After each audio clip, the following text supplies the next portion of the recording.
La Côte d'Ivoire célèbre 61 ans d'indépendance aujourd'hui. Pour la commémoration de cet anniversaire, les Ivoiriens n'auront droit qu'à une cérémonie de prise d'âme et non un défilé comme à l'accoutumée en raison de la recrudescence de la maladie de la Covid-19. Le président de la République, son Excellence Alassane Ouattara, dans son adresse à la nation hier, a invité les Ivoiriens à se faire vacciner. Il a aussi invité les Ivoiriens à la tolérance et au pardon, ce qui a valu la libération de 9 prisonniers politiques et accordé une remise en liberté de 3000 condamnés dont la peine restant à exécuter est inférieure ou égale à 1 an. Aujourd'hui, au palais présidentiel, en présence du chef du gouvernement, le Premier ministre Patrick Achi, le président de l'Assemblée nationale, Amadou Soumaoro, le président du Sénat, Jano Aoussou Kouadio, et des autres ministres, la cérémonie a été marquée par une prise d'armes.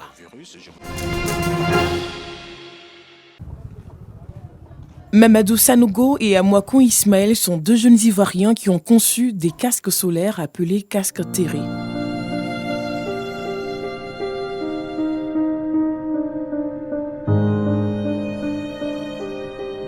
Cette innovation va peut-être sauver la vie de nombreux motocyclistes. Avec un panneau solaire, un ventilateur, Bluetooth, micro et un port USB intégré au casque, ces casques vont révolutionner la conduite des engins motorisés. Au niveau du casque terré, nous avons la possibilité d'écouter la musique, nous avons la possibilité de répondre aux appels.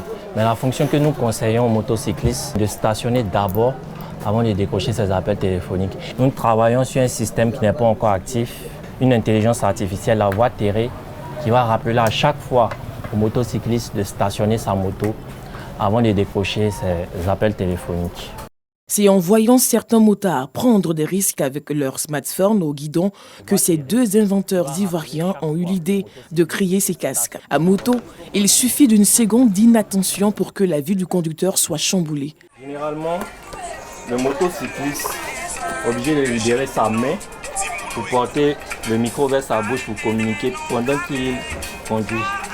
Et ça, ce n'est pas prudent. Ça peut créer un accident.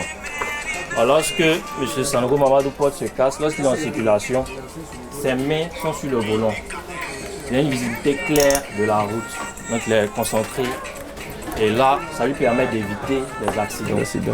Ce dispositif révolutionnaire a déjà séduit plusieurs clients. Avec ce casque, je peux directement décrocher même sans sortir mon téléphone. Donc si je suis dans des points où l'insécurité y est, de mon casque, je décroche, je communique tranquillement. Et s'il y a une cliente qui tarde à descendre de son immeuble et qu'elle me prend du temps, je peux aussi écouter la musique en temps pour patienter. La batterie dure. Bon, depuis que j'ai acheté, chaque 3 jours, c'est là que je recharge. Voilà. Ça prend 3 jours avant de se décharger. Parce qu'il y a un truc solaire en haut là. Au fur et à mesure que tu conduis, le soleil charge en même temps la batterie du casque. Pour obtenir ce résultat, 3 ans de travaux ont été nécessaires. Nous travaillons depuis janvier 2018. Moi particulièrement, avec tous mes collègues, nous avons investi notre sueur, nos larmes. On a tout investi dans ce projet, on n'a pas encore compté. Mais avec l'unité de montage et de production que nous allons monter plus tard, nous aurons l'occasion de pouvoir chiffrer cela. Le casque terré est vendu actuellement à 25 000 francs CFA. Ce prix pourrait changer selon les 2 inventeurs qui ont commencé à concevoir ces casques sur fonds propres. La vulgarisation des casques solaires a un coût. D'où la nécessité d'impliquer des partenaires à leur production. Le port de ces casques réduirait à coup sûr les accidents à moto. En 2018, près de 1000 cas d'accidents impliquant des motos à 2 ou 3 roues ont été enregistrés selon des statistiques du service de la voie publique de la préfecture de police de la ville de Bouaké. Une ville où les motos sont beaucoup utilisées. Grande mosquée de la Riviera Golfe, dans la commune de Cocody, fidèles musulmans, guides religieux et prédicateurs regroupés sous ce chapiteau pour rendre hommage à Cheikh Tidiane Ba, premier imam de la dite mosquée, premier membre fondateur du COSIM, Conseil supérieur des imams des mosquées et des affaires islamiques. Il fut nommé Moufti de la communauté musulmane en Côte d'Ivoire, qui s'assemble, se ressemble. Le cheikh Aïm Abakari Fofana, l'imam Mohamed Lamine Kaba et le grand maître lui-même formaient un trio magique. Décédé en 2001, il fut l'un des premiers intellectuels et guides de la communauté musulmane en Côte d'Ivoire. Il est resté dans notre conscience un modèle de communicateur du message de l'islam par la sagesse et la bonne exhortation. Amener les cadres, les étudiants, les élèves à connaître le vrai visage de l'islam, s'accrocher à la foi, trouver des réponses aux questions qui préoccupent les uns et les autres. Un hommage ponctué par un panel sur la vie et les œuvres de l'homme. Le cheikh Ahmed Tidiane Ba était un personnage multidimensionnel. Il était à la fois un éducateur, un militant islamique et un grand cheikh de la Tidjaniya. Il avait des connaissances, une conception très large, c'est-à-dire qu'il était lui-même, il est resté lui-même apprenant toute sa vie. Il avait une immense bibliothèque, il n'a jamais cessé d'apprendre. Humaniste, homme de foi et de conviction, Tidiane Ba reste un modèle pour la communauté musulmane de Côte d'Ivoire, mais aussi pour le monde, qui retiennent beaucoup de lui. Tidiane Ba, c'était quelqu'un de bien. Et ce qui m'a marqué, à cette époque, on avait des questionnements.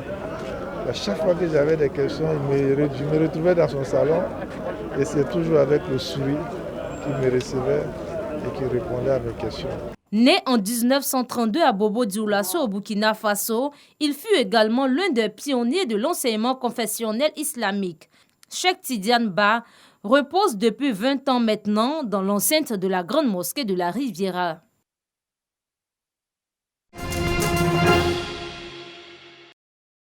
Ibrahim Dabalé Loubak est né ici à Bouma, au nord de Djibouti. Ce désert rocailleux et aride abrite un trésor préhistorique de plus de 70 siècles, l'un des importants sites d'art rupestres de la Corne de l'Afrique. 900 panneaux se succèdent sur plus de 3 kilomètres.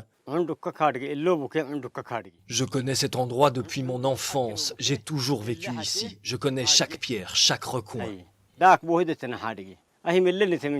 Ce site est connu par les Afars depuis des millénaires. Ce peuple, traditionnellement nomade, vit dans cette région à la frontière de Djibouti, de l'Érythrée et de l'Éthiopie. Depuis son enfance, Ibrahim entend parler de ces gravures. On n'est pas les premiers à avoir découvert le lieu.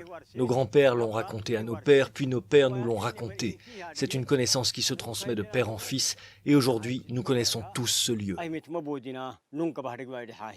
Connu des nomades et pas du grand public, en 2005, Ibrahim accompagne un archéologue français sur les lieux, le premier à faire une étude scientifique. Pour trouver les gravures, il faut faire 6 heures de route depuis la capitale et 1 heure de marche. On est un peu écarté de la civilisation, tu vois. Donc on est dans le préhistoire, on vit les préhistoires. Donc ici, dans le massif de Makarassou à Bourama, on découvre le gravure de rupestre. Certains gravures de rupestre, ça date depuis 6000 ans avant notre ère, par exemple. Ça. Les dessins représentent des chasseurs, des girafes, des tortues ou encore des bœufs. Non. Aujourd'hui, c'est la cimetière pour ça, on peut dire, parce qu'on en a plus. Donc, à l'époque, ils vivaient ici, ce genre d'animaux.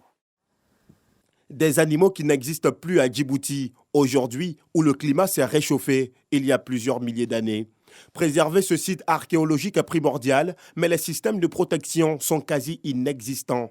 Le site est très peu visité par les touristes, trop difficile d'accès. Le seul gardien est Ibrahim, payé par le gouvernement djiboutien pour que personne ne vole ses blocs.